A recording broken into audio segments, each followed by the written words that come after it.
Amen. Hallelujah. Praise the Lord. So, isang mapagpalang gabi po sa bawat isa po sa atin. Sa tayo po ako sa pag-aaral ng salita ng Diyos. Sa pagpapatuloy na po natin. Ito na po yung last ng pag-aaral po natin dito po sa chapter 1.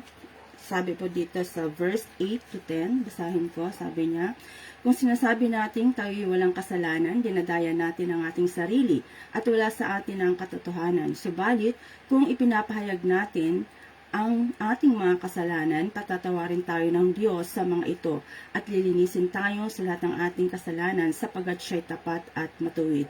Kung sinasabi natin hindi tayo nagkasala, ginagawa nating sinungaling ang Diyos at wala sa atin ang kanyang salita. Pagpalain ng Diyos ang kanyang salita at tayo po'y manalangin. Amang banal na makapangyarihan sa lahat, maraming salamat po Diyos sa kabutihan mo, sa buhay po ng bawat isa sa amin at muli, dinak mo na naman kami dito po sa aming Zoom Bible Study, O God, upang mag-aral, Panginoon, ng iyong mga salita, O God. Nabasa na po ang mga salita mo, O God. Hallelujah. Nawa, Panginoon, ikaw ang siyang manguna sa bawat isa po sa amin, O God. Batuna po sa lahat. Ako po nagpapakumbaba sa inyo pong harapan. Patawad, O Diyos, sa lahat ng mga nagawa kong kasalanan sa inyo, sa isip, sa gawa, sa salita. Sinasadya ko man po ito, hindi, O God. Humihingi po ako, Panginoon, ng kapatawaran. Upang nasa ganun, Lord, ay karapat-dapat ako na maghayag na iyong mga salita sa araw na ito, sa pamamagitan lamang ng iyong habag at biyaya, O God. Lord, buksan mo rin po ang puso po namin, ang isipan po namin upang matanggap po namin ang mga salita mo at ganun din po, bigyan mo kami ng wisdom and knowledge upang nasa ganun na po yung pag-unawa namin, Panginoong Diyos. Lord, maraming salamat at wala din po akong aking glory sapagkat lahat po ng glory ay tanging sa iyo lamang. Ito po ang aking langing sa matamis na pangalan ng aming pong Panginoong Jesus tagapagligtas. In Jesus' mighty name, Amen and Amen. Hallelujah. Praise the Lord. So yung bibigyan ko ng diin dito is ito pong verse 10 na sabi niya, kung sinasabi natin hindi tayo nagkasala, ginagawa nating sinungaling ang Diyos at wala sa atin ang kanyang salita. So, sa ating pong huling pag-aaral, no, dito po kahapon, no, mga kapatid, dito sa 1 John chapter 1, napag-aralan na po natin yung ibig sabihin po ng pamumuhay, no, sa liwanag, living in the light because God is the light. Dito po sa Gospel of John, especially po dito po sa 1 John, nakikita po natin yung contrast between light and darkness. Di po ba nakita po natin yung kahapon, yung contrast between light and darkness. Ang namumuhay sa liwanag at ang namumuhay sa kadiliman. So sa Biblia, kapag sinabi po na namumuhay sa liwanag, it is another way, no, saying that you are living in God's realm, no, you are living in God's truth, you are living in the holiness of God. Pero kapag sinasabi po natin na namumuhay sa kadiliman, of course, you are not living in God's realm, you are not living in God's truth, and you are not living in God's holiness. So, pag sinabi po ng Biblia na ang ipinapahayag po ni Juan, sa iglesia, that ang Diyos ay liwanag at sa Kanya ay walang anumang kadiliman, ito po yung sukatan po natin, no? Kapag sinasabi po natin na ang Diyos ay liwanag at walang anumang kadiliman, ito yung sukatan, ito yung standard, ito yung pamantayan o basihan of determining if we are Christian or not. Sabi po sa talata natin na lagi pong inuulit yung salitang sinasabi natin, no? Basahin lang natin ulit doon po sa verse 6, no? Birang pagbabalik na tanaw po natin. Sabi po dito sa verse 6, sabi niya dito sa verse 6, sabi niya, kung sinasabi nating tayo'y may pakikiisa sa Kanya, ngunit namumuhay naman tayo sa kadiliman, nagsisinungaling tayo at hindi namumuhay ayon sa katotohanan. So dito, makikita po natin na maraming nagsasabi, pero ang sukatan or to determine kung ang isang tao po ay totoong Kristiyano, hindi lang po yung lumalabas sa kanyang bibig, kundi may kombinasyon po ito. Yung sinasabi at yung ginagawa. Magkakombine po yan. Yung sinasabi at ginagawa. Kapag yung sinasabi ay tumutugma sa ginagawa at ang ginagawa ay tumutugma sa sinasabi. Sabi po ng Biblia, namumuhay itong taong ito sa liwanag. Nang ibig sabihin, namumuhay po siya sa katotohanan. Gayunpaman, sabi din po ni Juan, kung tayo po ay nagsasabi na nasa liwanag, pero namumuhay naman tayo sa kadiliman, which means the word do not reflect our actions. The action do not reflect our words. Sabi po ng Biblia, tayo po ay nagsisinungaling at hindi namumuhay ayon po sa katotohanan. So makikita po natin dito mga kapatid na ang istruktura po ng pagkakasulat po ni Juan begins like this mga kapatid, from negative to positive. No, ano po yung ibig sabihin po noon? It means nagbibigay po ng mga negative na portray, no, na portray po si Juan sa mga hindi dapat gawin at nagbibigay po siya ng positive na gawain na dapat gawin po ng Kristiyano. Halimbawa po, no, ito po yung negative. Dito po sa verse 6, basahin ko ulit, ito yung negative na sabi niya, kung sinasabi natin may pakikisa tayo ngunit namumuhay naman sa kadiliman, tayo ay nagsisinungaling at hindi namumuhay ayon sa katotohanan. That is a negative. Kung sinasabi pero hindi ginagawa, namumuhay sa kadiliman, that's the negative. Pero ang kasunod po nito is positive. Dito po sa verse 7. Ano po yung sabi po dito sa verse 7? Sabi niya dito sa verse 7, ngunit kung namumuhay tayo sa liwanag, gaya niya na nasa liwanag tayo nagkakaisa at ang lahat ng ating kasalanan ay nililinis ng dugo ni Jesus na kanyang anak. Amen. Yan po yung positive. Na ang ibig sabihin, yung negative living is saying but no living. Positive living is doing and also saying. So dito, hindi po ito nagkakaiba or nagkakalayo or could say hindi siya malayo sa katuruan po ni Santiago. Sinabi po ni Santiago, 'di ba, dun sa Book of James, do not only be hearers of the word but doers. Para naman po kay Juan, hindi hearing yung ginamit niya. Ang nais po niyang iparating, don't just talkers, no? Hindi ka lang talkers but be walkers. Don't just speak but hindi mo lang siya sasalitain, don't speak but do. Si Santiago, don't be hearers but doers. Si Juan, don't just be talkers but be walkers. Kasi ang ibig sabihin po ng walking dito ay hindi yung literal na lumalakad, kundi namumuhay sa isang paraan or way, mga kapatid. Ngayon po dito po, pagdating po natin dito sa verse 7, no, sabi po dito sa verse 7, yung binasa ko po kanita, kung mapapansin niyo po mga kapatid, ang sabi po, may pagkakaisa, 'di ba? Sabi niya, may pagkakaisa tayo, or in English, sabi niya, we have fellowship with one another. Pero kanina binanggit kung hindi po tayo lumalakad sa liwanag, dahil ang Diyos po ay nasa liwanag, wala po tayong kaugnayan or fellowship with God. Pero yung binabanggit po dito sa verse 7 is not fellowship with God. So, ang binanggit po dito is fellowship with one another, to which napag-aralan po natin kahapon, no, mga kapatid, kung natatandaan nyo, ano po ba ang rason kung bakit meron po tayong pagkakisa? It is because mabait ba yung mga ka-church po natin? It is possible, di ba? Or posibleng nanggaling tayo from the same province, no? Katulad po ng mga Ilocanuan ko dyan, no? Minsan pag nagkakatipon, di ba, may pagkakaisa. Maari, we speak the same dialect kasi, o dahil po tayo ay magkakapit bahay, no? Minsan kasi mga kapitbahay natin, invite din natin. So, yun po ba yung rason kung bakit meron po tayong pagkakaisa? Pero the reason why meron po tayong pagkakaisa is because hindi lang po isa o dalawa o tatlo, kundi dapat ang lahat po ng miyembro sa iglesia ay may nais po na lumakad doon po sa liwanag, na ang ibig sabihin, kapag po ang isa na nagsasabi siya ay Kristiyano na nasa loob po ng church pero ayaw niyang lumakad po sa liwanag, kahit ano pong patutuo, no, kahit anong patutuo niya sa pagiging Kristiyano niya mula sa kanyang bibig, wala pa rin po tayong pagkakaisa po sa kanya. Bakit po? Dahil mismo ang Biblia po ang nagsasabi, what fellowship does darkness have with light, no? So ito po yung komento po ng mga ilang pong kinuha ko, no, sa mga commentators, no. Ito po yung komento po nila dito po sa verse 7. Sabi po ni Colin, sabi niya dito na these who have fellowship with God as they walk in the light will also have fellowship with one another. To put it another way, there is no real fellowship with God that is not expressed in fellowship of other believers. Tapos ang sabi naman po ng isa pong scholar na si Karen Job, sabi niya, fellowship with God and fellowship in the Christian community are intimately related only when believers are walking in the light. Can we have fellowship with God?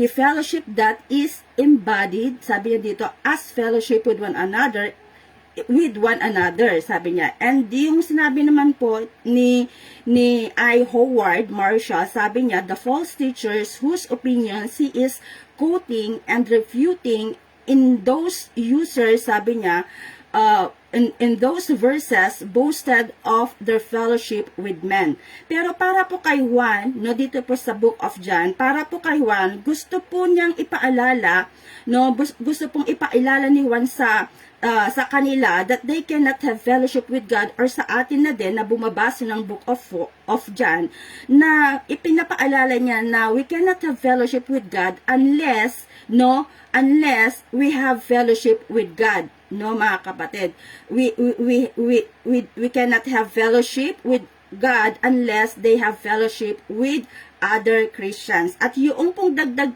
pa niya dito, mga kapatid, no, persons who cut themselves of fellowship with the Christian cannot have fellowship with God. But if they are prepared by God's light, they will come into fellowship with them and with God Himself. Na yung ibig pong sabihin, mga kapatid, sa madaling salita, na ang buod ng kanila pong mga comments is this, mga kapatid. Ito yung buod ng comments po nila, theologically and practically, mga kapatid. Hindi natin masasabi na may fellowship po tayo sa bawat isa kung sa pananampalataya magkakaiba po tayo, no? Hindi natin masasabi na may fellowship po tayo sa bawat isa kung hindi po or magkakaiba po yung ating pong pananampalataya. At kung sa pananampalataya magkakaiba po tayo, of course hindi natin masasabi na tayo po ay mga magkakapatid sa pananampalataya, mga kapatid. Kasi magkaiba kayo paano masasabi na magkapatid kayo sa pananampalataya? Pangalawa, pagdating po ng practical na bagay, hindi po natin masasabi may kaugnayan po tayo sa Diyos kung wala po tayong nais na makipag-ugnayan po sa kapatiran in the church, na ibig sabihin sa kanya ibig sabihin ay yung para bang kanya-kanyang biyahe tayo, no? May mga ganyan, yung kanya-kanyang biyahe tayo. There's no love for one another. There's no fellowship with one another. Kung baga, yung pong binabanggit po dito, inilalayo po nila yung pong kanilang mga sarili sa iglesia. So kahit anong patutuo po nila na mahal po nila ang Diyos, malinaw na sinasabi po ng Biblia na hindi po natin pwedeng sabihin mahal po natin ang Diyos kung hindi natin binamahal ang ating pong mga kapatid na ating pong nakikita, no? Halimbawa, dito po sa chapter 4 ng 1 John, no? Basahin nyo, malinaw na sinasabi po dito sa chapter 4 ng 1 John na ito po yung isang importanteng aral tungkol po sa pagmamahal. So basahin na lang po natin dito po sa chapter 4, although matatalakay naman natin ito.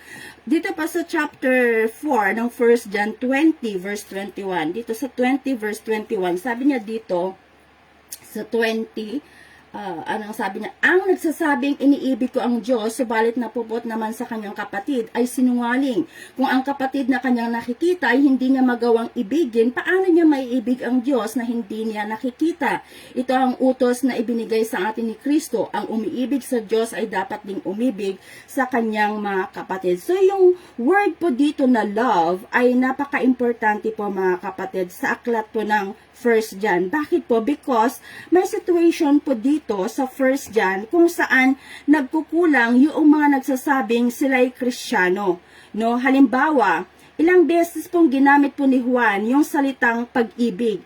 And the reason why he has to say this is may mga tumiwalag po kasi sa iglesyang ito na nagsasabing sila'y mga Kristiyano, ngunit yung kanila pong pagtrato sa mga kapatiran sa loob ng iglesia ay hindi po nagpapakita na sila po ay talagang nagmamahal sa kanila pong mga kapatid. No? Halimbawa, nagbigay po ng aral po si Juan dito po sa chapter 3. Basahin pa rin po natin dito po sa 1 John chapter 3 verse 11 to 15. Sabi po niya dito sa verse 11 to 15, ito ang mensaheng narinig na ninyo sa simula pa'y magmahalan tayo, huwag tayong tumulad kay Cain na kampo ng Diablo.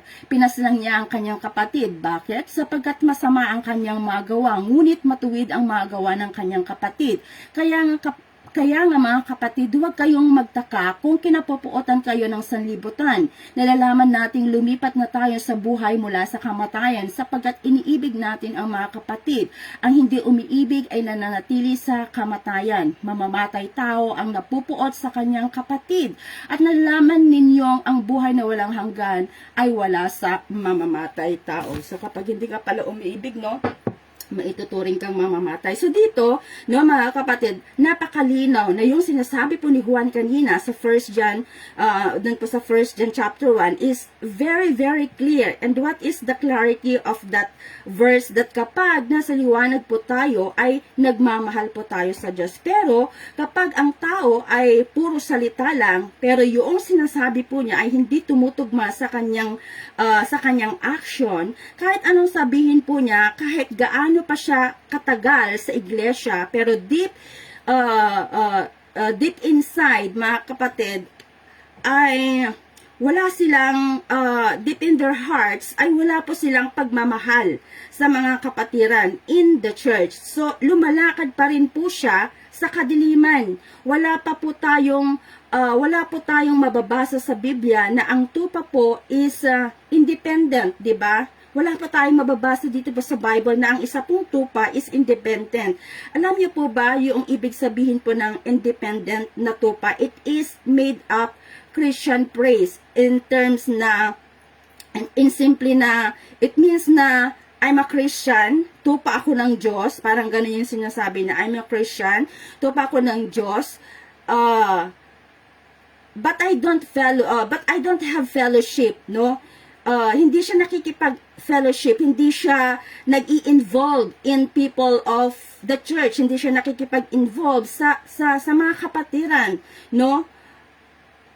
Dalawang utos po yung inuutos po sa atin ng Biblia, di ba? Yung dalawang utos na itinuturing na dakila. Ano ba yung unang utos sa mga kapatid? Na anong sabi doon? Una, mahalin ang Diyos ng buong puso, buong kaluluwa, at buong kalakasan. At ikalawa, ang mahalin po natin ang ating kapwa tulad ng pagmamahal po natin sa ating sarili. So, in short, mga kapatid, ang pinapakita po dito, true fellowship can only be obtained sa pagmamahal po ng isa para po sa Diyos. At kapag minamahal po natin ang Diyos dahil siya ang unang umibig po sa atin, ibibigay po sa atin ng Diyos yung pong pangunawa, ang kahalagahan na mahalin din natin ang ating pong mga kapatiran in the church. The reason why kung bakit po kailangan ipangaral po ito ni Juan is because may mga tumiwalag nga po sa iglesia, mga anti-Kristo, ayon po sa mga scholars. No, ayon po sa mga scholars, sabi po nila, it might be possible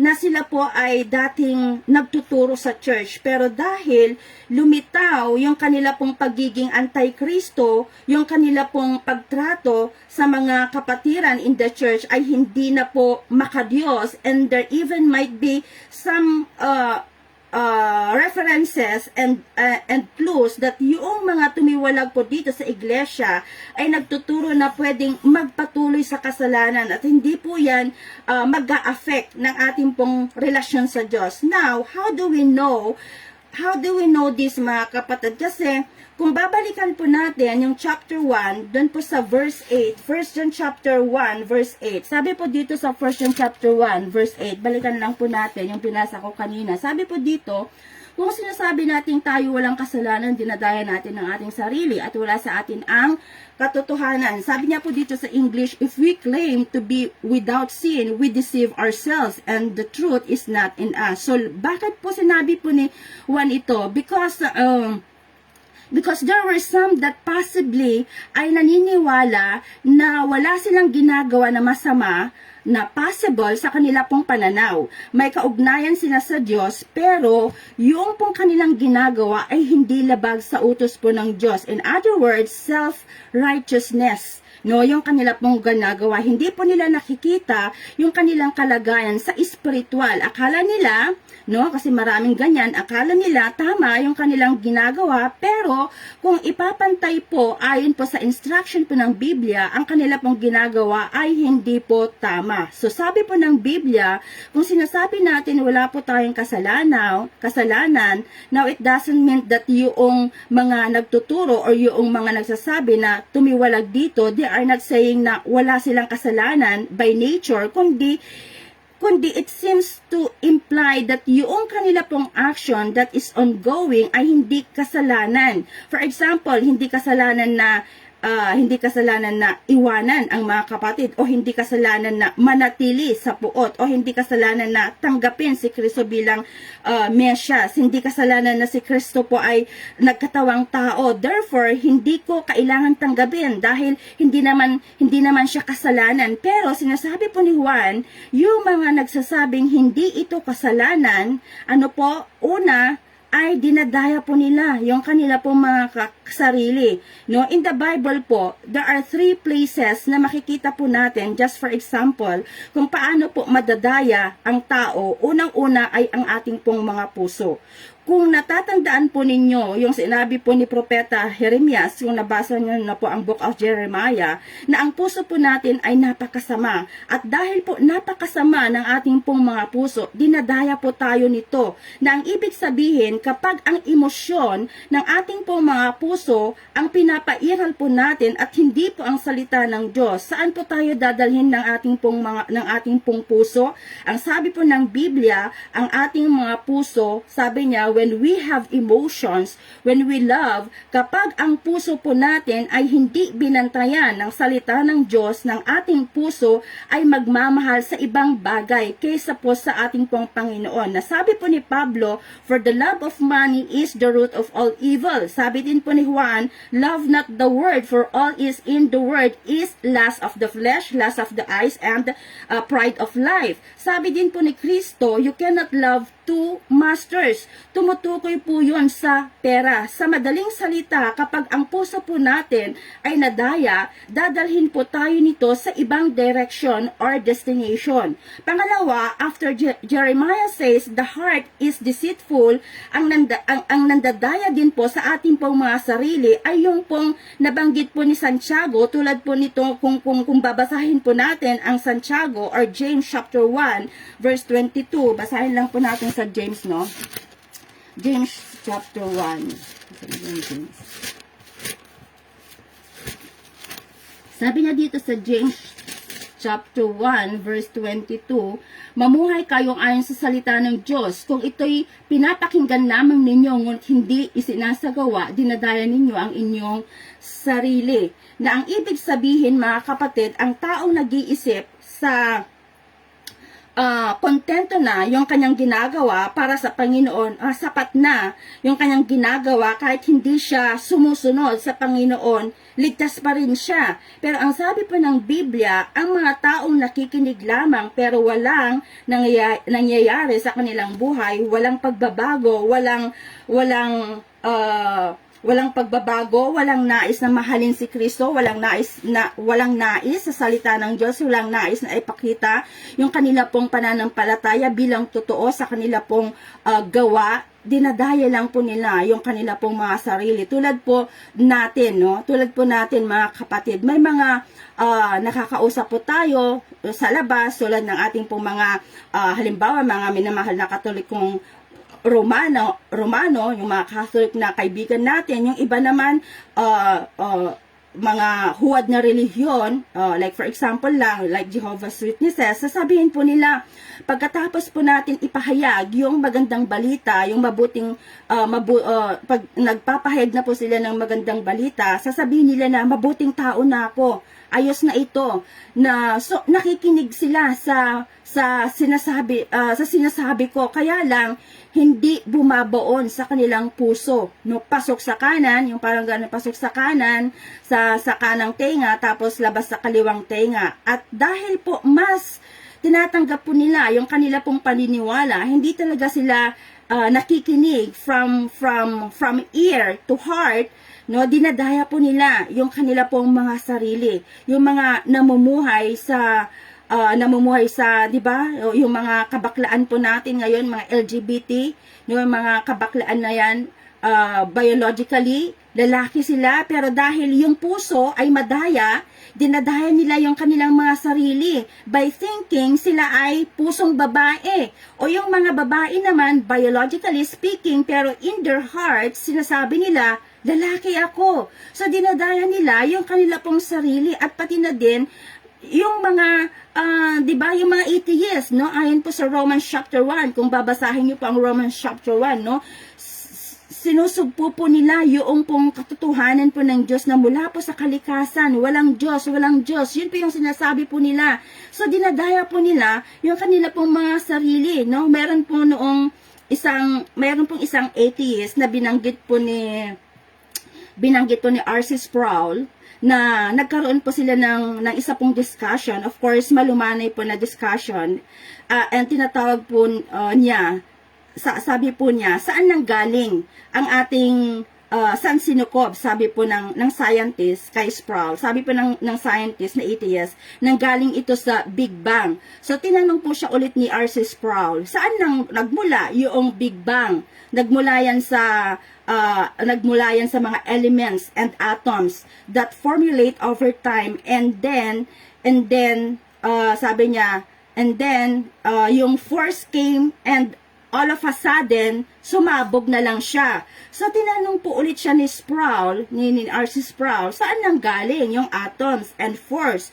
Well, sabi naman nitong scientist na ito na atheist, well, over time, etc., etc. So yun na yung naging sabi niya, and biglang tinanong ulit po siya ni Sproul, saan nang galing yon? And then all of a sudden, when they got to the end of their conversation, biglang sinabi po ng lalaki, I don't want to talk about anymore, because the point is, mga kapatid, 0 plus 0 cannot equal for something, but rather, if there is God, that it is possible that something can happen. Na ang ibig pong sabihin, kaya po dinadaya ng tao ang kanila pong mga sarili, tulad po ng binanggit po ni Santiago, is because ayaw po nilang tanggapin yung katotohanan. So yung katotohanan na binabanggit po ni John, which ito po yung third point po, is that kapag sinasabi po natin, hindi ito kasalanan o hindi kasalanan ang aking ginagawa, nang ibig sabihin, kapag hindi ko pinapamuhay, sabi po ng Biblia, hindi ito kasalanan, wala tayong ibang dinadaya, kundi ang ating pong mga sarili. Now, it is interesting din, mga kapatid, kasi yung salitang dinadaya natin ang ating sarili is not past tense dito. Yung dinadaya, hindi po siya past tense, but rather, ito po ay deceiving. Itong deceiving is ongoing thing, which means, kapag nasa puso po pala ng isang tao, hindi ito kasalanan, gayon pa man, malinaw na sinasabi po ng Biblia, kailangan gawin ito, pero hindi ginagawa sa ating isip, no? Hindi ginagawa sa ating isip, hindi yan kasalanan, no? Yung isip natin, hindi ito kasalanan. So maunawaan naman ako, minsan, di ba, yung sinasabi, maunawaan naman ako ng Diyos, di ba? Minsan ganun tayo pag nakakagawa tayo ng kasalanan. Maunawaan naman ako ng Diyos. So wala kang ibang dinadaya kapag yun yung reason po natin. Wala po tayong ibang dinadaya kundi ang ating pong sarili. Pero hindi lang po natatapos diyan. Kung babalikan po natin yung first John, the reason why dinadaya po natin yung ating pong mga sarili, because dito po sa verse 8, sabi niya dito, at wala sa atin ang katotohanan. So yun pala yun, no? Ang dahilan, no? Yung dahilan, the root of all deception is lack of acceptance of truth. The root of all deception is lack of acceptance of truth. Ulitin ko po, ang pinakaugat ng lahat ng pandaraya ay ang pagtanggi sa katotohanan. Ano po ba ang tinuturo po ng katotohanan tungkol po sa ating pong mga ginagawa, tungkol po sa ating kalikasan? Well, sa lumang tipan po, napakalinaw po sa lahat po, tayo po ay makasalanan. Tulad po dito, no, sa Job chapter 15, kung ating pong babasahin. Sabi niya po dito sa Job chapter 15, verse 14, kaya ba ng isang tao na mamuhay ng malinis at matuwid sa paningin ng Diyos? Yun yung sabi sa Tagalog. And English, sabi niya, what are mortals that they could be pure, or this born of woman that they should be righteous. And then, dito din po sa book of Proverbs, chapter 20, verse 9, sabi niya, sino ang makakapagsabi na ang puso nga'y malinis at di namumuhay sa kasamaan kahit isang saglit? Who can say, I have kept my heart pure, I am clean and without sin? Di ba minsan mga kapatid, dumarating po sa atin yung pangangatwiran na alam naman ng Diyos yung aking puso eh. God knows my heart. No, God knows my heart. At 'di ba, there's two reason for this mga kapatid. May sinasabi po si Jesus Christ sa book of Matthew chapter 6 na kung ano yung gawin natin na nasa lihim, wag mong ipagsabi. Wag mong ipagsabi pa sa labas. No, sa labas, yung Diyos ay yung Diyos na po yung nakakaalam, no, yung kung ano yung ginagawa po natin ng lihim, wag na po natin ipagsabi, kundi ang Diyos na po yung mabubuting bagay na ginagawa natin, of course. Ang Diyos na po yung nakakaalam. He knows exactly, no, the motives of our hearts. Walang pong problema po doon, pero yung mga nagsasabing alam naman ng Diyos yung aking puso, no, usually what they mean by this is, kahit alam ko, no, ito yung isang dahilan, kahit alam ko, kasalanan to, no, pero naunawan ako ng Panginoon. God knows my heart. Pero, ang sabi po ng Biblia, walang sino mang makakapagsabi na ang puso niya ay malinis. No, yung binasa po natin kanina na sinasabi na walang makakapagsabi po sa atin na ang puso po natin ay malinis. So, yung katwiran na alam ng mga tao, kasalanan ito, pero yung kanilang ginigiit, alam naman ng Diyos yung aking puso. So what do you mean by this, mga kapatid? Sa madaling salita, ang ibig lang pong sabihin is malinis naman ang aking puso, kahit ito ang aking ginagawa na alam kong masama. Pero sabi po ng Biblia, sino ang makakapagsabi na ang puso niya ay malinis, na kailanman ay hindi siya nakagawa ng mali. Tapos nandun na sinasabi niya na malinis pa rin yung kanya pong puso. Sabi po dito sa Romans chapter 3 verse 10, sabi niya dito sa Romans chapter 3 verse 10, kung ating pong babasahin, sabi niya dito,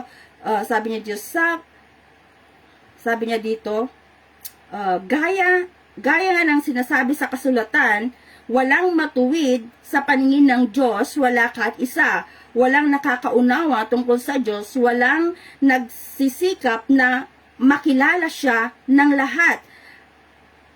Ang lahat ay tumalikod sa Diyos at naging walang kabuluhan. Walang gumagawa ng mabuti, wala kahit isa. Sabi niya dito, walang gumagawa ng mabuti, wala kahit isa. So, napaka-interesting mga kapatid, di ba? Kasi para po maitatag ang isa pong salita bilang totoo ayon po sa kasulatan in the Old Testament, you need 2 or 3 witnesses, na meron po dapat 2 saksi na po tayo mula po sa Old Testament, dun pa sa lumang tipan, that says walang makakapagsabi na malinis ang kanyang puso, walang makakapagsabi na siya po ay namumuhay na matuwid. Tapos Tapos, dinagdagan pa ng Romans chapter 3 with great support na sabi niya dito, kasi nga, kailangan may third witnesses. Walang gumagawa, sabi niya dito, ng mabuti. Wala kahit isa. So, mga kapatid, bagamat hindi tayo yung tinutukoy po dito sa first John na mga false teachers, pero possible din po na mahalaga po na tayo sa ganitong klaseng sa ganitong klaseng category o kategorya, kapag nasa isip po natin na malinis naman ang aking puso, maunawaan naman ako ng Diyos, kahit alam ko na ito yung aking dapat gawin, pero nangangatwiran na lang ako na naunawaan naman ako ng Diyos. So, alam naman ng Diyos yung aking puso. Pwede naman akong humingi ng tawad. So, pwede din po tayong, pag ito po yung sinasabi po natin, pwede din po tayong mahulog sa ganitong category na dinadaya talaga natin yung ating pong sarili. Na tulad po ni Saul, no? Si Saul, diba, dinaya niya yung kanyang pong sarili dahil yung utos po sa kanya ng Diyos, na dapat gawin, pero sabi niya, hindi ko papatayin si Hagag, hindi ko papatayin yung mga tupa, hindi ko papatayin yung mga tao na iutos ng Diyos na patayin ko, kundi iaalay ko ito sa kanya. 'Di ba? Hindi niya pinatay yung mga pinapapatay sa kanya. Sabi kasi ng Panginoon, patayin lahat, pero hindi niya pinatay lahat kasi ano yung sinabi niya, iaalay ko ito sa kanya. Yung ganung klaseng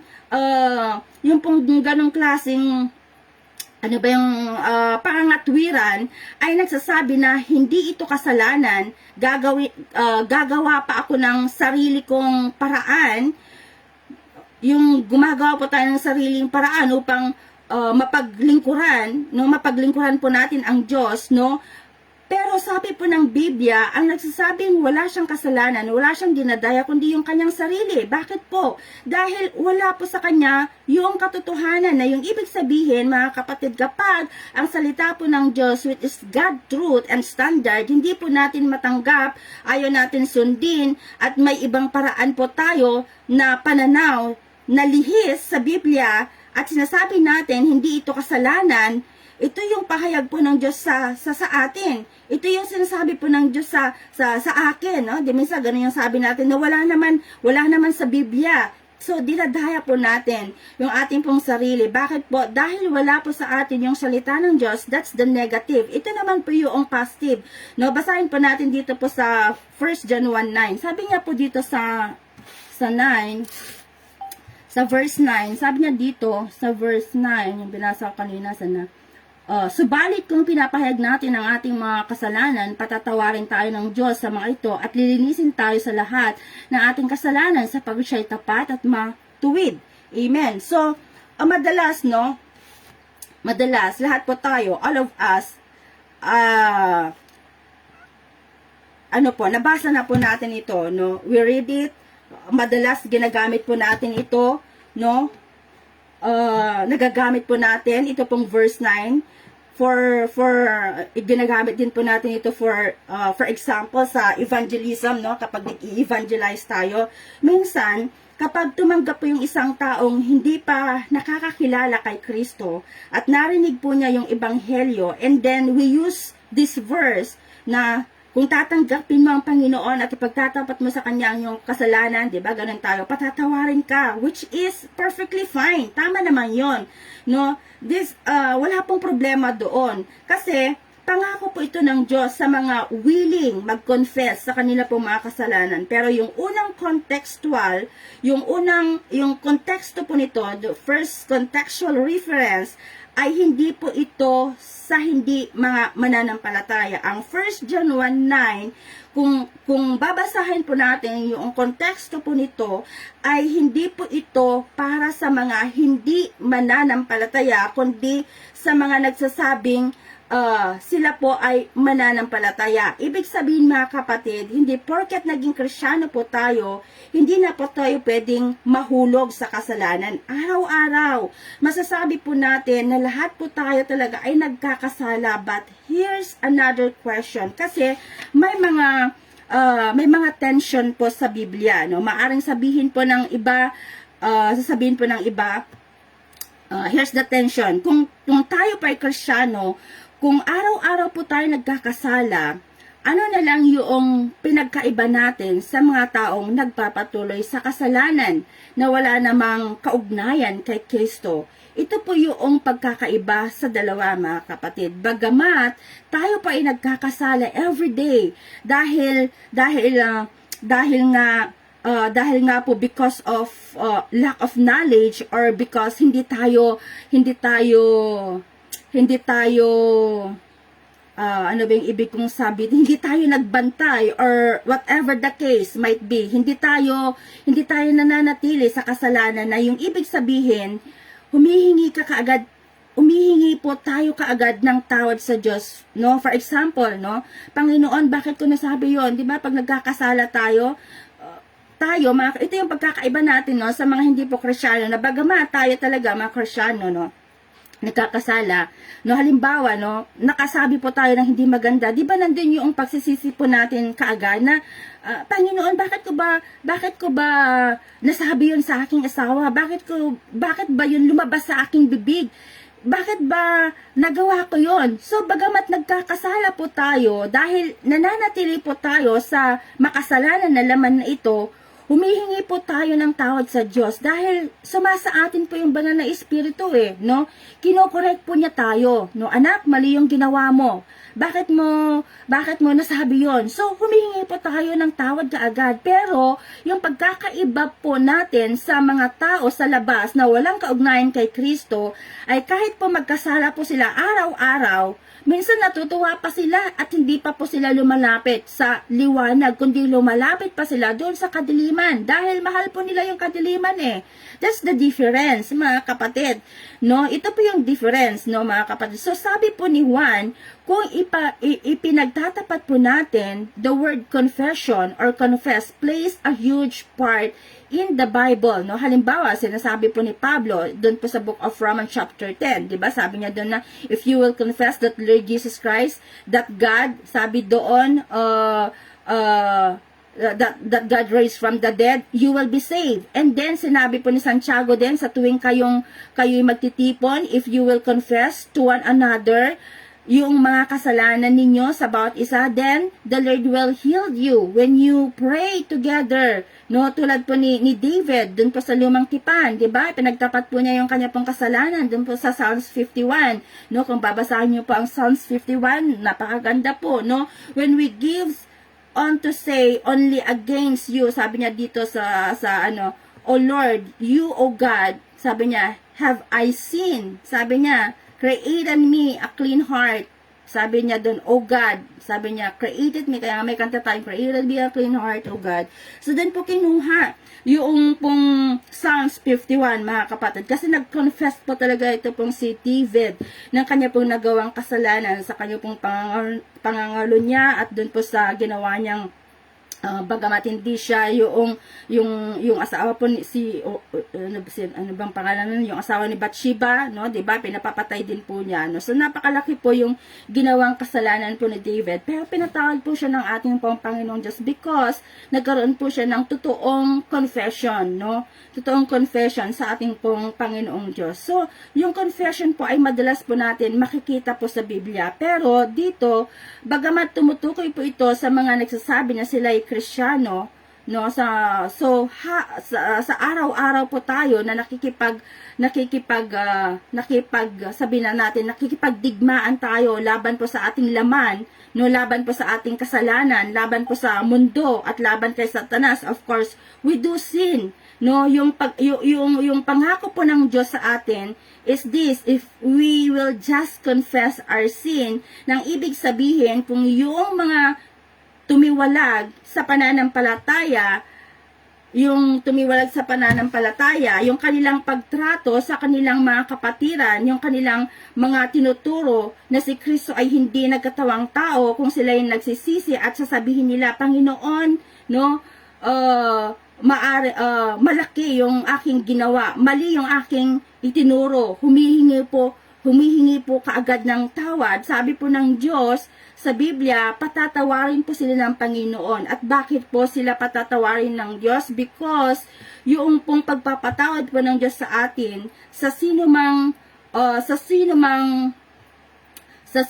humihingi ng tawad ay yung sino mang humihingi po ng tawad, nandun po yung kapatawaran na matatanggap po natin. Pero kapag hindi po tayo nakakahingi ng tawad, kasi yun po yung kalikasan po ng tao, what do you mean? No, yung forgiveness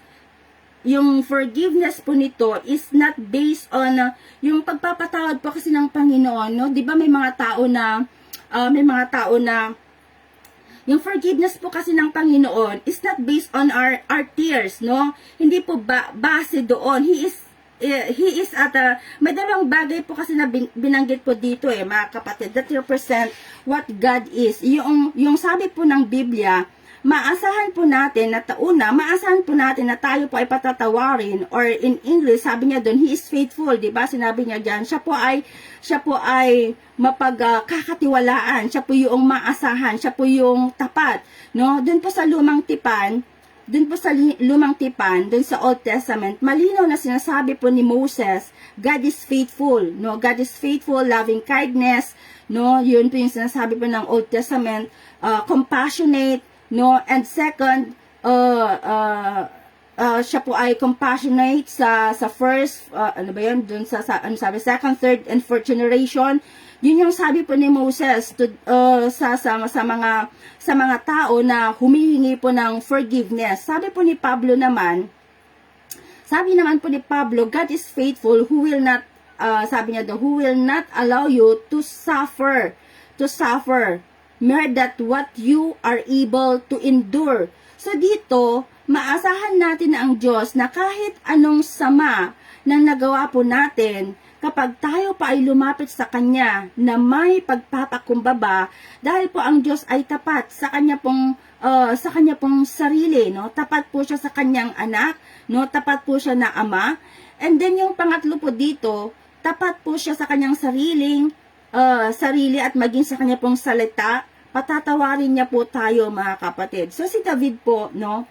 Sabi ko nga kanina, nakapatay po siya ng tao, nangalun niya po siya, no? Nabuntis po niya si Bathsheba, and yet pinatawad po siya ng Diyos.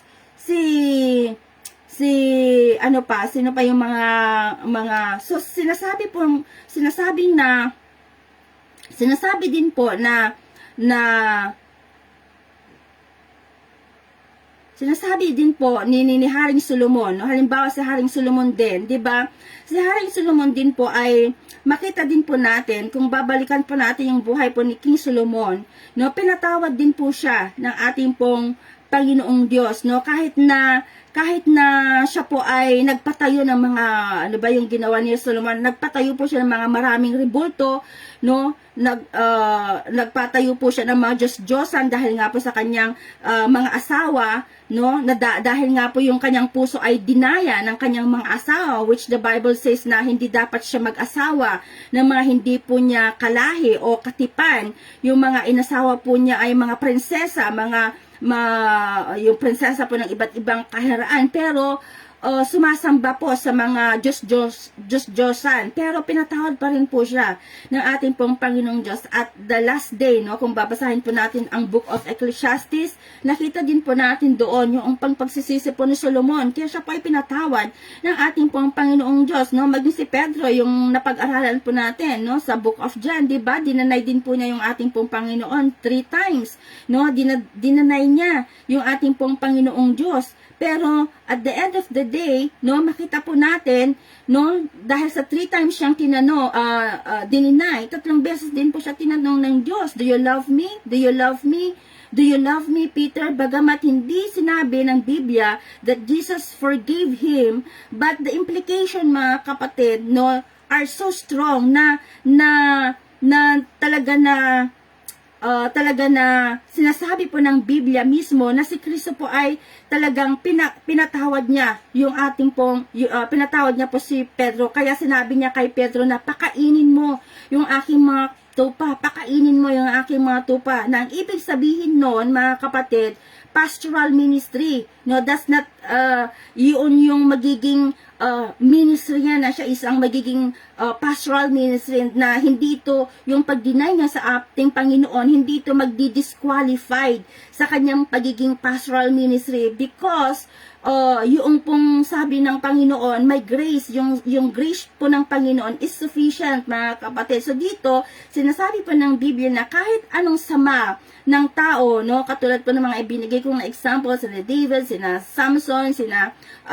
Pedro, sina Solomon, and marami pang mga characters in the Bible, na makita po natin na kahit anong sama yung kanila pong ginawa, no, basta yung taong yan ay pinagtapat po niya sa Diyos, Lord, nagkasala po ako sa inyo, patatawarin po siya, or patatawarin po tayo ng ating pong Panginoon. At ito po yung kagandahan ng pagpapatawad po ng Diyos. Hindi na po niya yung pagpapatawad po ng Panginoon na hindi lang po one day, hindi lang po siya second day or third day, or hindi lang po siya pang 1 week or pang 1 month, yung kanya pong pagpapatawad. Ang sabi po ng Biblia, the moment He forgive you, or the moment He forgive us for those sins, He will remember it no more, mga kapatid, no? Hindi na po aalalahanin ng Diyos yung mga nagawa po natin, mga kapatid. Diba? Napakaganda, mga kapatid, na hindi na pala alalahanin ng Diyos yung mga nagawa po natin, mga kasalanan, if we confess yung kasalanan po natin sa Kanya. Bakit po inuutos po ni Pablo sa aklat po ng Ephesians chapter 1, no, Ephesians 3, na sabi doon, ipanalangin na maunawaan natin yung pag-ibig po ng Diyos, no? Have you ever wondered, mga kapatid, kung bakit po nasabi po ni Pablo, na sabi niya doon, no deep, no trials, no persecution or tribulation can separate you from the love of Christ, no? Have you ever wondered, mga kapatid, naisip niyo po ba yon, why nasabi po nila yon, or nasabi po ni Pablo? Dahil gusto po niyang ipaunawa po sa atin na sa pamamagitan po ng Espiritu Santo, na kahit anong kasalanan ang ginawa po natin sa Diyos, no, ano yung kasalanan na yon, we truly yung bang we truly hate na ano ba yan? Yung mas malawak, mas makapangyarihan, mas malaki yung pag-ibig po ng Diyos, no? Na kaysa po sa ating pong mga kasalanan. Ganun po yung ibig sabihin po ni Pablo, no, mga kapatid. Mas malawak, mas makapangyarihan, mas malaki yung pag-ibig po ng Diyos na kaysa po sa ating pong mga nagawang kasalanan. Which Paul, na sinasabi niya din po dun po sa Book of Romans, na yung sabi niya doon, grace, no, sabi niya doon, hindi ko maalala, yung grace is abounded, grace much was abound, sabi niya doon, nakalimutan ko anong version niya, basta basta sabi niya doon, grace abounded, ano ba yun, nakalimutan ko yung verse. So yun, mga kapatid, no, makakapasok yung tao, no, dahil mas makapangyarihan po, no? Mas makapangyarihan po yung pag-ibig po ni Kristo kaysa sa ating po mga kasalanan. Kaya yung katawan, yung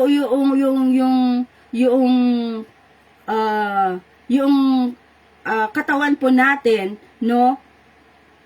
Na doon po kasi sa kaya nga po yung mga katanungan po, no, ng mga propeta po doon po sa Lumang Tipan, nasabi doon, sino yung makakatayo sa iyong banal na harap, 'di ba? Doon po sa Old Testament, sabi po ng mga propeta, sino yung makakatayo sa iyong banal na harap? O Diyos, sabi niya, but the one who has been forgiven by Christ. Yun yung unang katangian, mga kapatid, na nakikita po natin dito. Bakit tayo po patatawarin po ng Diyos? Kasi tapat po siya, mga kapatid. Kung bakit po tayo patatawarin ng Diyos sa ating po mga kasalanan? Kasi tapat po siya. Pangalawa, siya po ay matuwid. He is faithful and just. Ngayon, ito po yung tension po ulit sa Old Testament, dun po sa Lumang Tipan, lalo na po sa Kawikaan, no? Sabi po kasi dun po sa Kawikaan, na karumal-dumal sa harapan ng Diyos na gawin niyang matuwid ang isang taong lumabag sa Kanya. It is, sabi niya in English, it is an abomination to justify to the sinners according to the book of Proverbs. So then, how is God just kung sinasabi po ng Lumang Tipan na karumal-dumal na itunuturing ang isang nagkasala na matuwid, pero sinasabi ng Biblia, patatawarin ng Diyos ang tao dahil siya ay tapat at matuwid. So, it works like this, mga kapatid. Ganito po yon. Si Kristo, kung si Kristo po ay nagkatawang tao at si Kristo po ay susunod sa Diyos Ama, to all of its perfection, at siya po ay maiaalay dun po sa krus ng Kalbaryo at bibit-bitin po niya yung lahat ng ating po mga kasalanan for all time, lahat ng maling pag-iisip, lahat ng maling pananalita, lahat ng masasamang pag-uugali, ilalagay po yan ng Diyos kay Kristo, and at the same time will punish Christ for our sins, so that one day, no, those who will seek God's forgiveness at tatanggapin pa nila yung ating pong Panginoon Kristo, God is both the just and the justifier, no? God is both the just and justifier of sinners dahil po kay Kristo, dahil po sa ating pong Panginoong Hesus. Sa madaling salita, bakit po itinuturing, halimbawa lang, no, si Sis Florence, no, halimbawa lang, no, na matuwid, no, halimbawa, o kaya si Sister Lourdes, bakit itinuturing na siya po ay matuwid or just? Dahil po sa pagpapatawad niya sa atin sa pamamagitan po ng kanya pong bugtong na anak na wala pong iba kundi ang ating pong Panginoong Hesus. So the word just means right doing. Yung tanong, yung tamang yung tamang gawi, yung tamang gawain po, no? So para po sa Diyos, tama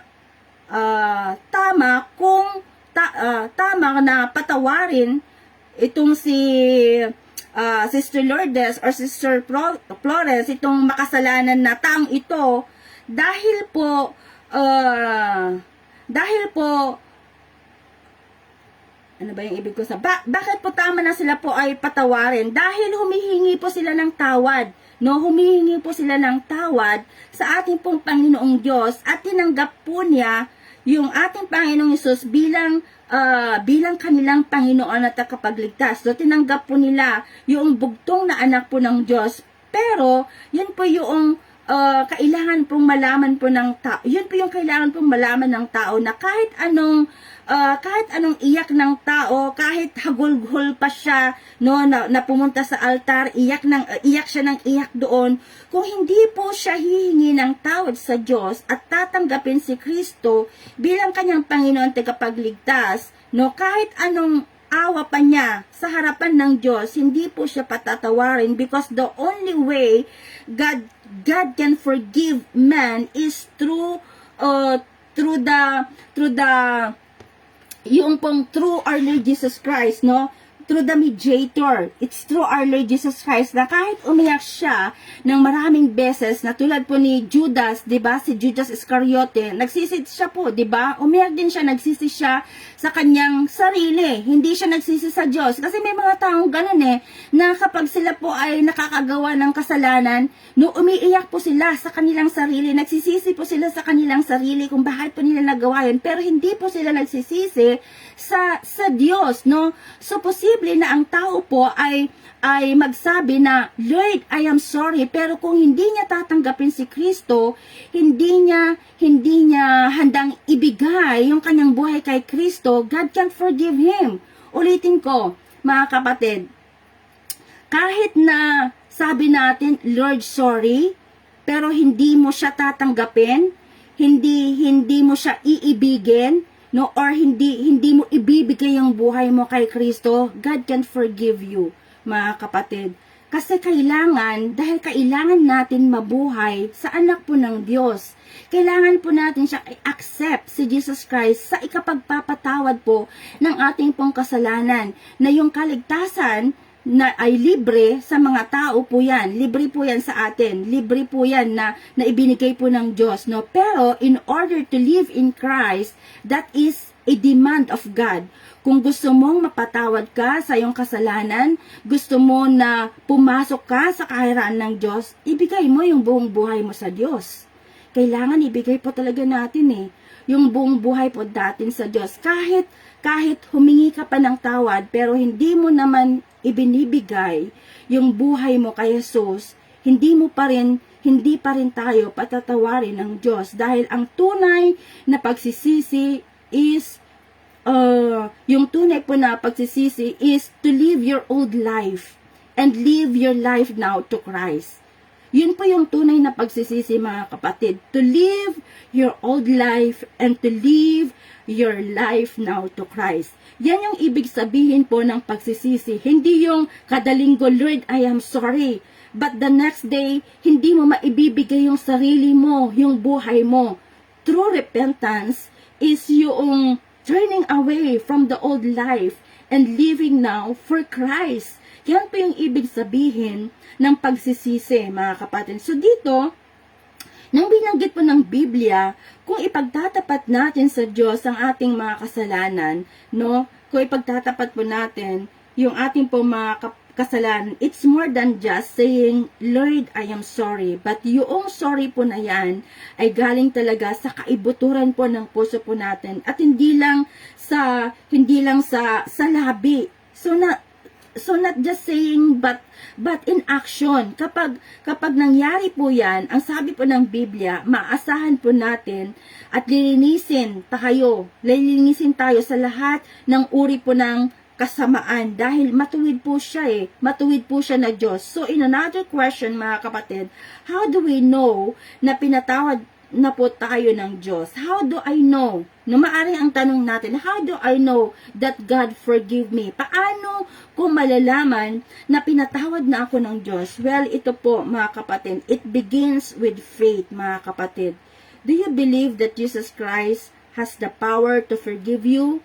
To forgive of your sin? Kasi kung sabihin natin na I know na pinatawad ako ng Diyos dahil umiyak ako Hindi nga, kapatid dahil kung lalakad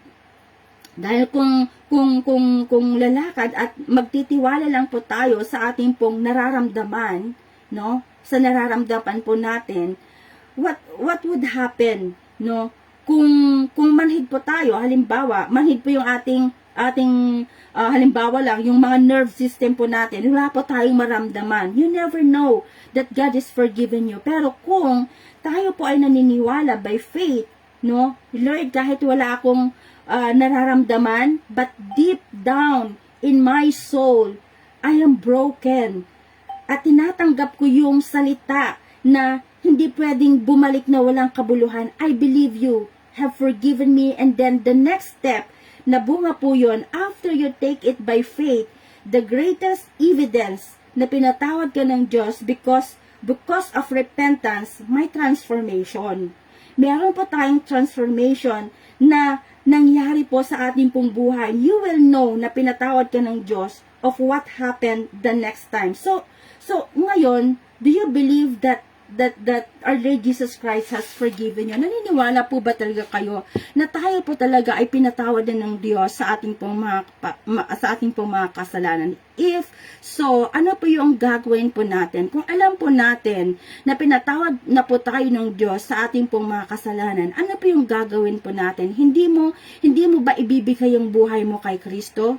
It doesn't matter of what you believe, mga kapatid. God will not forgive you of your sin, no? We need to live for Christ. Kaya sabi po dito sa verse 10, dito po sa last verse, kung sinasabi natin wala tayong kasalanan, so antitigas pa rin yung ulo po natin. Pag ganon, kung sasabihin natin na wala tayong kasalanan, ginagawa natin sinungaling ang Diyos at wala sa atin ang kanyang salita. Bakit po natin ginagawang sinungaling ang Diyos? Naiisip po ba natin ito, mga kapatid? Kaya nga po pala natin ginagawang sinungaling ang Diyos, mga kapatid, is because lahat po ng sinasabi po ng Biblia, na sinasabi po ng Diyos tungkol sa atin ay totoo. Masama tayo. Hindi tayo karapat-dapat.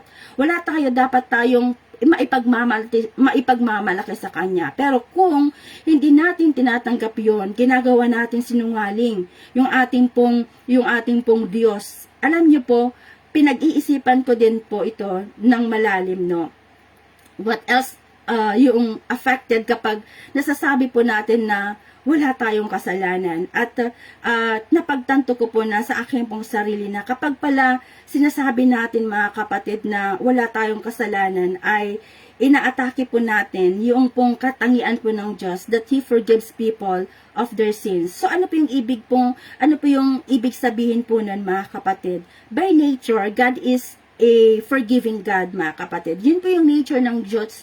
He is a forgiving God. Now, He does me saying, I do not sin, attack your nature ng Diyos. Kapag sinasabi mo na I do not sin, yung hindi ka nagkakasala, ina-attack po natin yung nature ng Diyos bilang forgiving God, no? Ina-attack po natin yung nature po niya bilang isang forgiving God. So, sa ganito pong paraan, God cannot be a forgiving God kapag yun po yung sinasabi natin, sabi nga na, if there one no sin to forgive. So, kapag sinasabi ko, wala akong kasalanan, no? Kapag sinasabi ko na wala akong kasalanan, I am attacking the nature of God as a forgiving God. So, ngayon, ginawa ko siyang sinungaling, no? Kapag pala yun ang sinasabi ko na hindi totoo itong Panginoon, hindi kasalanan yung ginagawa ko. Kahit ito'y nakalagay sa Biblia, hindi ko tatanggapin na kapag ganon, yung ginagawa po natin ay sinungaling po ang Diyos, no? Sinasabi natin sinungaling po ang Diyos. At tulad po ng nabanggit kanina, dun po sa verse 8, na yung tao po ay nadadaya ng kanya pong sarili, no? Sabi po kasi ng verse 8 na yung tao po ay nadadaya po ng kanya pong sarili dahil wala sa kanya ang katotohanan. So dito, ginagawa po natin sinungaling ang Diyos because wala sa atin yung kanyang salita, no? Wala kasi sa atin yung salita, no? And then, dito yung pinaka-deepest part nga po, mga kapatid, no? Ano na lang po yung mangyayari pag wala na po tayong panahon, no? Pag wala na po tayo, ito po yung tignan po natin ng pansin, mga kapatid. Dapat, ano po yung mangyayari po sa atin, mga kapatid? Pag wala na po tayong panahon sa pag-aaral po ng salita ng Diyos, hindi natin nakikita kung tayo po ay nagkakasala, no? Kaya nga, it's good na meron po tayong Bible study. Nakakapag-aral po tayo. So, paano na lang? Kung wala po tayong panahon sa pag-aaral ng salita ng Diyos, hindi po natin makikita kung tayo po ay nagkakasala. Hindi natin makikita yung nais po ng Diyos na ipagawa po sa atin. Hindi natin makikita kung yung ating pinupuntahan spiritually is been closer to God, no? Or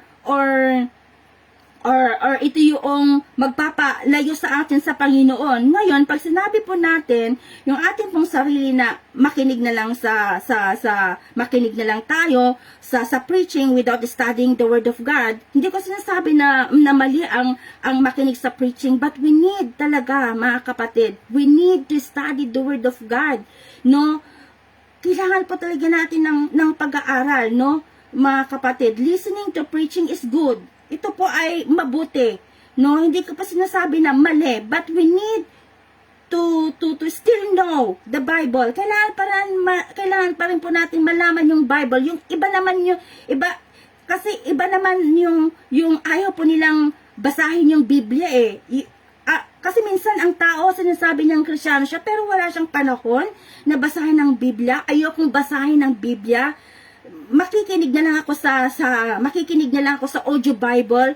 Pero pa ang sabi po ng Biblia kasi, mga kapatid, meditate yung word day and night. Search the scripture. Yun po kasi ang sinasabi ng Biblia. Searching is not involved the ear. Tandaan po natin, searching is not involved the ear. It involves the eyes. Kailangan po yung eyes po natin. Nagbabasa talaga, mga kapatid. It's not just the ears. So, yun po yung searching. It is not involved the ears. It involves the eyes. So, ngayon, napakalinaw. Wala sa atin yung kanyang salita. At bago po, kung ganun po tayo, wala pa sa atin yung kanyang salita, no? So, bago pa ako magtapos, mga kapatid, ito po yung kagandahan po ng Diyos, no? Sa ating pong na ating pong pinaglilingkuran. So, sa pag-aaral po natin ng 1 John chapter 1 hanggang verse 10, nabasa po natin kanina dun po sa verse 5, which is ang Diyos po ay liwanag, di ba? Sabi doon. And then sa verse 4, ang Diyos ay tapat, ang Diyos ay matuwid. And then sa chapter 3, mababasa natin doon yung chapter 3 verse 3, kung babasahin po natin. Sabi po dito, kaya nga ang sino mang may ganitong pag-ibig o pag-asa kay Kristo ay dapat maging matuwid sa kanyang buhay tulad ng buhay ni Kristo na matuwid. Na ang ibig pong sabihin, mga kapatid, all who have this hope in Him purify themselves just He is pure. So, ang Diyos po ay malinis. So, ulitin ko, ang sabi po ni Juan, ang Diyos ay liwanag. Dun po sa chapter 1, ang Diyos ay tapat at matuwid. Chapter 1, chapter 3, ang Diyos po ay malinis. At ang panghuli, ayon po sa chapter 4, verse 8, ang Diyos ay pag-ibig. Na ang ibig sabihin, mga kapatid, yung encouragement word po dito ni John is lumapit po tayo sa ating pong Panginoon. If we have sinned against God, aminin po natin kung saan po tayo nagkasala, kung saan po tayo nagkulang, no? Bakit po? Dahil ang Diyos po ay malalapitan po natin sa pamamagitan po ng ating pong Panginoong Hesus. Dahil ang Diyos po ay liwanag, ang Diyos po ay matuwid, ang Diyos po ay pag-ibig, ang Diyos po ay malinis, ang Diyos po ay tapat, at dahil yan ang Diyos na ating pinaglilingkuran, ibinigay po ng Diyos yung kanya pong liwanag, yung kanya pong bugtong na anak upang tayo pa ilinisin niya. Kung aaminin lang po natin na tayo po talaga ay nagkasala sa Diyos. So, that is the encouragement na nais pong iparating po sa atin ni Juan. Na bagamat ang mga ito po ay tumiwalag, no? Ito pong mga pinagsasabihin niya po dito sa church na ito. He's still offering, no? Tumiwalag po sila, no? He's still offering them a chance na humingi kayo ng tawad. Humingi kayo ng tawad. Yan po ba yung sigaw ng ating pong mga puso, mga kapatid, no? Tuwing may nakikita po tayo, halimbawa na mga iglesia po ni Kristo, na mga Roman Catholic, mga Jehovah's Witnesses, etc. Ano po ba yung sinasabi po natin? Bahala na sila, sa impyerno sila mahuhulog. Nawa, hindi po tayo ganun, no? Kundi tayo po ay magkaroon ng awa at tabag sa mga ito, no? And to say that if you confess, masabi po natin sa kanya, if you confess your sin, He is faithful and just to forgive us of all our sins. Pero kapag pinagmamalaki po natin, no, kapag pinagmamalaki po natin yung mga halimbawa yung mga Muslim na yan ay mahuhulog sa impyerno, bahala na kayo, no? Alam niyo po, mga kapatid, kapag ganun po yung attitude po natin, kayo naman, no, yung wala tayong pakialam sa ibang tao, kapag ganun po yung attitude po natin, no, hindi po tayo, parang katulad na rin po tayo ng mga, parang wala na rin po tayong pinagkaiba sa mga Pariseo, na self-righteous po sila. Nasabi po ni Jesus, di ba, nang sabi ng ating Panginoon, I did not come, sabi niya, into the world to condemn. Yan po yung sabi ng Panginoon eh. Hindi naman po pumunta ang Panginoon dito to condemn the world, but sabi niya doon, pumarito po ang ating pong Panginoon para po tayo bigyan ng buhay na walang hanggan, to save us. Yun po yung inaalok po sa atin, no? Inaalok po sa atin ng Diyos. At ialok din po natin ito, mga kapatid, sa mga kakilala po natin, na maaring sila din po ay masabi natin na tumiwala, sila po ay lumihis na ng landas, o kaya yung mga ibang kakilala natin ay napariwara na. So, sabihin po natin mga kapatid, no, yung inaalok po ng ating pong Panginoong Diyos, especially din sa mga kapatid po natin na alam po natin na nanglalamig, no, kung may makakilala po kayo mga kapatid na nanlalamig, na makakilala po tayo na lumayo sa Panginoon. So, nandun nawa mga kapatid yung habag at awa po natin sa kanila na the only one thing that they can do is yung ipagtapat lang po nila yung kanila pong mga kasalanan at maasahan po, no, maasahan po natin na ang Diyos na tapat at matuwid at lilinisin, no, lilinisin po sila, lilinisin po tayo sa lahat ng ating pong mga kasalanan. 'Di ba? Ang ganda po 'yan mga kapatid na meron isang pinatawad ng Diyos, no, na papasok na naman sa loob po ng iglesia po natin, na makakasama po natin for fellowship mga kapatid.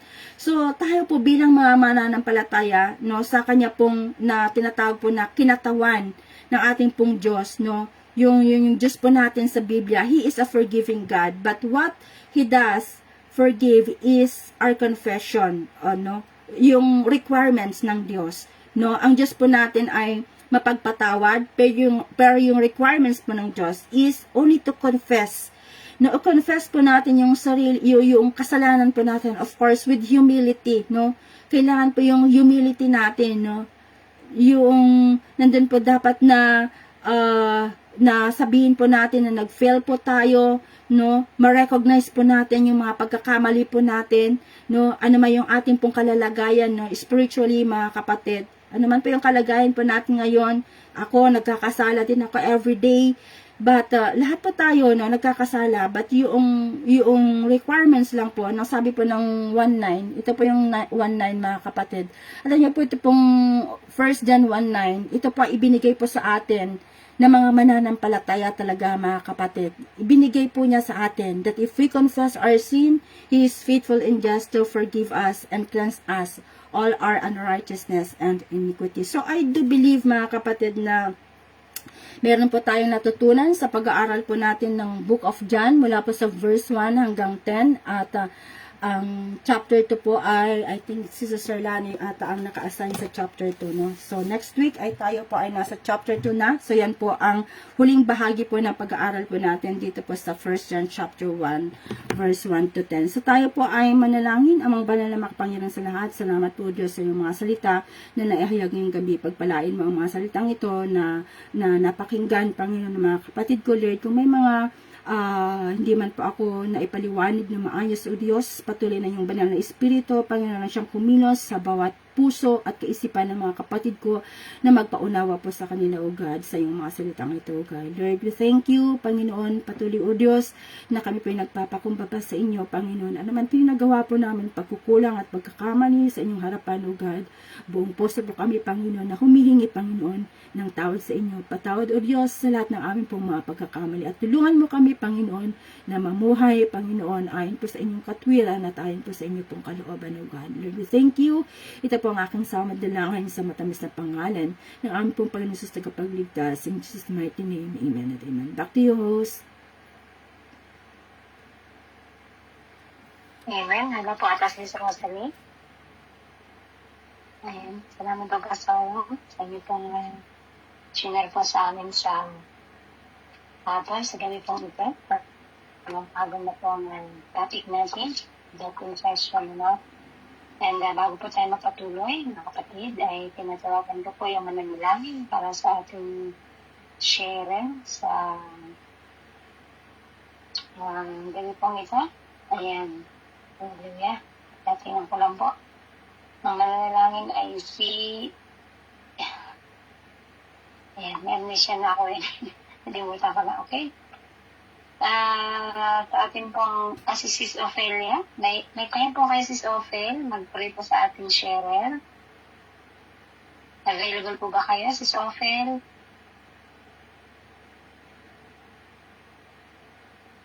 Sis Ophel?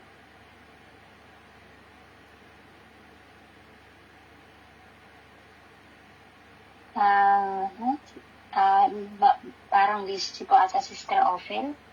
Any available po para Pero pwede po natin share. Okay. So, ako na lang po imanalangin para sa ating share. Manalangin po tayo. Maraming Diyos, sa mga Panginoon sa lahat, pinupuri ko po namin, salamat po mga sa ito. Maraming salamat sa kadakilaan, kabutihan po sa bawat sa amin. Purihin ka, dakila, buting Diyos. Salamat po sa oras ito, Lord, sa ginawa niyo po sa amin, higit sa lahat sa pag-share po ng buting Pastora Wada. Salamat po sa salita mo na napahayag po ngayon sa hapong ito at mga Lord, pagpalain niyo po ang salita ito, Panginoon, maging katuruan po ito sa amin, Panginoon. Hallelujah. At mga Lord,